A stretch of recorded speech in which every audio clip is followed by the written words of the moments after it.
नमस्कार दोस्तों, वैष्णवी फैशन में आप सभी का स्वागत है। दोस्तों, आज मैं बिजनेस की कुछ इम्पोर्टेंट्स बातें करने आया हूँ आप लोगों के साथ में, कुछ अपना अनुभव शेयर करूँगा। दोस्तों, जैसे मैं आपको बताना चाह रहा हूँ कि जैसे जब हम लोग स्कूल में पढ़ते थे, तो स्कूल में हम लोग कापी को विद्या बोलते थे, तो हम उसकी पूजा करते थे। उसको हमेशा कभी भी गलती से उसको पैर लग जाता था, तो उसको हम लोग माथे लगाते थे, तो उसको हम विद्या बोलते थे। वो थी सरस्वती और ये है लक्ष्मी। हम यहाँ पे इसकी पूजा करते हैं। इसको हम किसी भी प्रकार से बेइज्जत नहीं कर सकते, इसको हम किसी भी प्रकार से मिस हैंडल नहीं कर सकते हैं, कहीं भी गलत जगह पे नहीं रख सकते, गलत पैकिंग में नहीं रख सकते हैं। जब सही पैकिंग में माल रहेगा, सही तरीके से अपने कस्टमर्स को आप दिखाओगे इसको, तो इसकी इज्जत होगी और कस्टमर इसकी वैल्यू समझेगा और इसकी कीमत देगा। दोस्तों, दूसरी बात मैं बोलना चाहूँगा प्लानिंग की। अक्सर होता क्या है कि जब त्यौहार सीजन आता है या कोई भी फंक्शन प्रोग्राम आता है, तब आदमी दौड़ता है उस चीज़ को लेने के लिए, भागने के लिए। ये ऐसा नहीं है। ये नहीं कि जब ढोलक बजेगा तो हम डांस शुरू कर देंगे। जी नहीं, यहाँ पे पोजीशन क्या है, यहाँ पोजीशन ये है कि सपोज करो दीपावली का त्यौहार आने वाला है, छठ पूजा का त्यौहार आने वाला है, तो उसकी तैयारी 1 डेढ़ महीना पहले से शुरू हो जाती है। तो आप लोग जिस भी राज्य से हो, जिस भी जिले स्टेट से हो, तो आप लोगों को आगे से आगे माल की बुकिंग करानी चाहिए, ताकि आपका जहाँ पे त्योहारी सीज़न आपका शुरू होने वाला है, वो पहले आपको माल उस चीज़ की डिलीवरी मिल सके, उस पे आप टैग वगैरह कर सको और उसको सही से दुकानों में सजा के बेच सको। दूसरी बात है कैश एंड फ्लो की। जैसे व्यापारियों में एक कहावत है कि पहले लिख बाद में दे और गलती पड़े तो चौपड़ी से ले। कहने का अर्थ ये है कि कोई भी खर्चा आप करते हो, पहले लिखिए उसको, बाद में खर्च कीजिए, और कोई भी गलती होती है तो वो बुक में हिसाब मिलेगा आपको। इसका जो मैं आपको विस्तार से समझाना चाहूँगा, विस्तार से ये बात बताना चाहूँगा कि जब भी हम लोग बिजनेस में थोड़ा सा ग्रो करते हैं, तो हम लोगों की लाइफस्टाइल चेंज होने लगती है, हम लोगों के खर्चे बढ़ जाते हैं। जी नहीं, हम लोगों को ये सब ऐसा कुछ भी नहीं करना है। हम लोगों को करना क्या है कि अपनी लाइफस्टाइल को हमको मेंटेन करके रखना है। यदि हमने इस बार लाख रुपए की परचेसिंग की है, तो हम कोशिश करेंगे कि अगली बार हमारी परचेसिंग 1.5 लाख की हो, उसके अगली बार 2.25 लाख की हो, 2 लाख की हो, 3 लाख की। हम इंक्रीज करना चाहिए। हम बिजनेस में ग्रो करेंगे, लाइफस्टाइल में हम पैसा इन्वेस्ट करके बर्बाद नहीं करेंगे। करेंगे जब हम बिजनेस में आगे बढ़ेंगे, तो सब कुछ धीरे धीरे से होता है। माली सींचे 100 घड़ा रुत आए फल होए, उसी बेस पे हम लोग काम करेंगे दोस्तों। और दोस्तों, आपको एक बात और मैं बता दूं कि बिजनेसमैन या बिजनेस जो लोग कर रहे हैं, वो हमेशा कंफर्ट जोन में रहना पसंद करते हैं। जी, मैं आपको बताता हूँ, no risk no gain. Comfort zone का मतलब ये होता है कि जैसे कुछ व्यापारी अमुक जिले में बैठे हुए अमुक स्टेट से हैं और उनके पास में होलसेलर्स पहुंच जाते हैं। होलसेलर्स पहुंच गए तो उन्होंने कुछ 10 आइटम, 20 आइटम, 50 आइटम दिखा दिए, उसी में से उन्होंने सिलेक्ट कर लिया। तो वो क्या होता है कि कॉमन आइटम पूरे बाजार में सभी दुकानदार के पास में सेम आइटम है। अब सेम आइटम में सर बिजनेस नहीं हो सकता, उसमें सिर्फ कंपटीशन हो सकता है। कंपटीशन में सर मार्जिन नहीं रह जाती है। इसके लिए आपको सूरत आना होगा।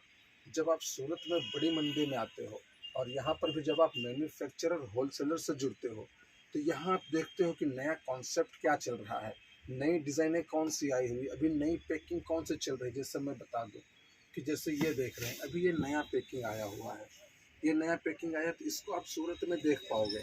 आपके दिमाग में क्या चलता है कि महंगा खरीदेंगे तो महंगा बेचेंगे, सस्ता खरीदेंगे तो सस्ता बेचेंगे। जी नहीं, जो चीज़ आप महंगे खरीद रहे हो, जो चीज़ आप नहीं खरीदते हो, उसका लोड आपके कस्टमर्स पे पड़ता है।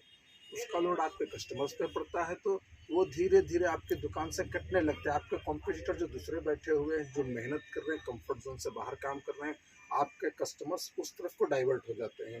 तो दोस्तों, मैं ये चीज़ कहूँगा कि हमको जब हो सके उतना उधार से बचना है। वैष्णवी फैशन की मैं बात करूँ तो वैष्णवी फैशन जो भी वर्क बनाता है, तो टोटल वर्क कोशिश करता है कि नगद में बन सके। सूरत में एक वटाव का सिस्टम है, वटाव पर भी बिजनेस कर लेते हैं व्यापारी। जैसे इसके ऊपर आप देख रहे हैं, हैंड वर्क हुआ है, मल्टी का एम्ब्रॉयडरी का काम हुआ है, तो ये टोटल काम हम कोशिश करते हैं कि पूरा काम ये वर्क और ये जो भी इसमें लेस बॉर्डर लगा है, सब कुछ हम कैश में कर सकें और कैश में कपड़ा बेचें। कैश में कपड़ा हम बेचते हैं तो कपड़ा सस्ता बेच पाते हैं, कैश में काम करवाते हैं, कैश में वर्क करवाते हैं, तो ये सब चीज़ हम सस्ते में करवा पाते हैं और सस्ता बेच पाते हैं। तो इससे क्या होता है, इससे सर अपने कस्टमर से जुड़ते हैं, इससे अपने कस्टमर से जुड़ते हैं। तो दोस्तों मैं ये सब चीज़ें आपको बता रहा हूँ। ये सब चीज़ों को और विशेष से जानकारी करने के लिए, समझने के लिए आप वैष्णवी फैशन से जुड़ सकते हैं। जो स्क्रीन पे हमारे नंबर चल रहे हैं उन पे आप कॉल कर सकते हो। और दोस्तों एक बात मैं बीच में भूल रहा था, सो आपको बता देता हूँ। सेल का सिस्टम, सेल सिस्टम बहुत ही एकदम मिरर जैसा पार्शल होना चाहिए, एकदम मतलब खुला हुआ होना चाहिए, पारदर्शी होना चाहिए। कि जैसे कि यहाँ पर हम बात करता हूँ वैष्णवी फैशन की, तो वैष्णवी फैशन में सपोज करो ऑनलाइन आपने ये साड़ी का रेट पूछा है हमसे कि भाई सिल्क साड़ी कितने की, यदि ये साड़ी 300 रुपये की है या 500 रुपये की, जो भी इसका एक्चुअल रेट होगा, मैं एक्चुअल रेट नहीं बता रहा हूँ, जो इसका एक्चुअल रेट होगा जो आपको मैं ऑनलाइन बताऊँगा, वही आप जब दुकान पे आते हैं डायरेक्ट ये वही रेट होगा। आप एक सेल्समैन से पूछते हो वही रेट होगा, दूसरे सेल्समैन से पूछते हो वही रेट होगा। इस चीज़ की ज़रूरत इसके लिए है कि एक चीज़ का भरोसा कायम होना चाहिए, एक चीज़ का भरोसा कायम होना चाहिए। जब व्यापारियों में भरोसा होगा तो वो आपके पास रिपीट और रिपीट आएंगे। कोई भी कस्टमर को ऐसा नहीं होना चाहिए कि सपोज करो कोई कस्टमर ये आप ही की दुकान से माल लिया, दूसरा कस्टमर भी आप ही के पास से माल लिया है और सेम प्रोडक्ट, दोनों को अलग अलग रेट नहीं होना चाहिए। वैष्णवी फैशन में ऐसा बिल्कुल नहीं होता है, सेम रेट सब किसी को एक साथ एक ही रेट से दिया जाता है, ताकि कोई कस्टमर ये अपने मन में ना सोचे कि मैंने कम पीस लिए तो मुझे अलग रेट लगा है, मैं ठगा गया हूँ, किसी ने क्वांटिटी ली है तो उसको अलग रेट मिला। जी नहीं, यहाँ पर एक ही रेट है और आपको भी अपनी दुकान में एक रेट रखना है। हाँ, डिस्काउंट सिस्टम रख सकते हो, लेकिन डिस्काउंट सिस्टम सबके लिए एक सरखा ही होना चाहिए। ये आप अपने हिसाब से सेटिंग कर सकते हो, अपने एरिया के हिसाब से सेटिंग कर सकते हो। जैसे आपके एरिया में फिक्स रेट चल रहा, बार्गेनिंग चल रहा, बार्गेनिंग में भी कुछ परसेंटेज सिस्टम ही रखना है, ताकि आपका जो बताया हुआ रेट है बाज़ार में, जो आपका कपड़ा बिकता है एक रेट से बिके, ताकि ये इसका मुख्य प्रचार का आपको बड़ा लाभ मिलेगा। भले इसमें थोड़ा समय लग सकता है, थोड़ा मुश्किलें आ सकती, महीना 2 महीना 6 महीना लग सकता है, लेकिन एक बार जब दुकान की पॉलिसी बन जाती है सर, तो इससे आपका बिजनेस बहुत आगे तक ग्रो करेगा। और सपोज समझ लीजिए कि जो ये रोज़ की बार्गेनिंग से लोग आए, 50 साड़ी खुलवा दिए और बाद में बार्गेनिंग करके छोड़ के चले गए, मेहनत भी बेकार गई, समय भी बेकार गया, ये सब चीज़ों से भी आप बचोगे दोस्तों।